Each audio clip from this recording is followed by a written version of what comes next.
normally sees more than a handful of these, but this year birders have already recorded nearly 24 sightings of the Arctic snowy owl. CBS 2's Vince Gerasoli takes a look at what has the birds flocking here.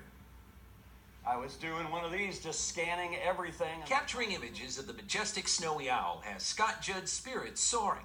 The first one I saw from right here, about 1.1 miles up the beach. I got it in my scope from afar. Over the past few weeks, the birder has had at least 3 encounters. To see an Arctic bird sitting on a light pole on Sheridan Road is just kind of surreal. Judd spotted the owls along the lake in Evanston, Rogers Park, and Montrose Harbor, a long way from their natural environment in Canada and the Arctic. You can't even believe what you're seeing at first. This is something that lives in the tundra and breathes up there. So we're seeing a big, what they call an eruption or a burst of activity. The Lincoln Park Zoo is the permanent home to 5 snowy owls with their piercing yellow eyes and bright white feathers.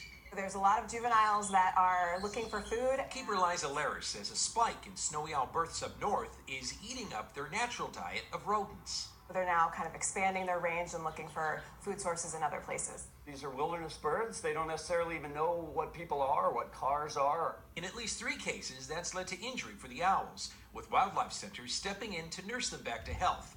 Though beautiful, birders say it's best to enjoy them from afar. These birds are so remote, and they come to a place like this for a while. It's kind of like a gift. You know, I'm supposed to talk to you right now, but I can't help but look at that picture of the bird. They're just beautiful to look at.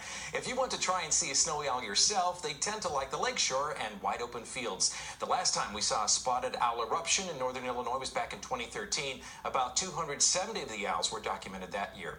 And of course, who do they make you think of? Who? Harry Potter. That's right, and his bird Hedwig. That's right, and you know, we were asking people when we did a little Facebook Live about who the bird was, Harry Potter's, and we stumped a few people for a minute, didn't we? Yeah. Until somebody came up with Hedwig. It's so amazing to see that picture, though, like in our habitat, when we're not used to seeing such a majestic animal. Right, and the thing is, you shouldn't go up close to them. You know, from reading the books and seeing them in the zoo, you want to get close, and they're not necessarily used to being near people, and they might stay with you, but you should view them from afar. Absolutely. All right, thanks, Vince.